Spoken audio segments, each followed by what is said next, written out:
តើគ្នាយើងណាខ្លះនៅតែជួបបញ្ហាបើកជាមួយនឹង shader Prisma ចេញហើយនៅពេលដែលអ្នកគ្នាបើកហើយគឺវាលេងតាក់ថ្ងៃនេះគឺខ្ញុំមកចែក tip អ្នកគ្នាដើម្បីលេងជាមួយនឹង shader មួយនេះហើយនឹងលេងទៅវាអត់សូវតាក់ហើយបើសិនមកអ្នកគ្នាចង់ដឹងថាធ្វើយ៉ាងម៉េចខ្លះនោះតោះចូលទៅមើលវីដេអូទាំងអស់គ្នាដើម្បីបើក shader Prisma បានជាដំបូងអ្នកគ្នានៅពេលអ្នកគ្នាបង្កើត world មកហ្នឹងអ្នកគ្នាត្រូវតែបើកជាមួយនឹង graphic vibrant មួយនេះ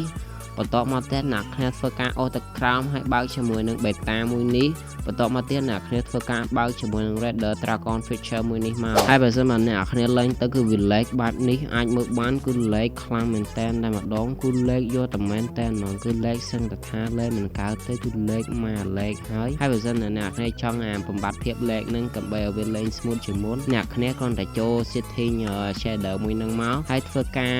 សេរីជាមួយនឹង setting ដូចតែខ្ញុំគឺដាក់ medium low ឲ្យដូចខ្ញុំមកហើយចំណាក្រោមនេះគឺយើងដាក់ 33% មកនៅពេលដែលអ្នកគ្នាសេរី setting តាមខ្ញុំហើយអ្នកគ្នាទទួលភាព smooth ជាងមុនហើយអាចមើលបានគឺខ្ញុំអាចលេងដោយ smooth បានតែម្ដងគឺវាមិន smooth ខ្លាំងទេប៉ុន្តែគឺវា smooth ជាងអាលេខមុនគឺមានថាវាស្រួលលេងជាងមុនវីដេអូរបស់ខ្ញុំគឺមានតែប៉ុណ្្នឹងទេបើសិនបើអ្នកគ្នាធ្វើទៅបានផលកុំភ្លេច comment ប្រាប់ខ្ញុំផងឥឡូវនេះគឺយើងមានតែប៉ុណ្្នឹងទេបាយ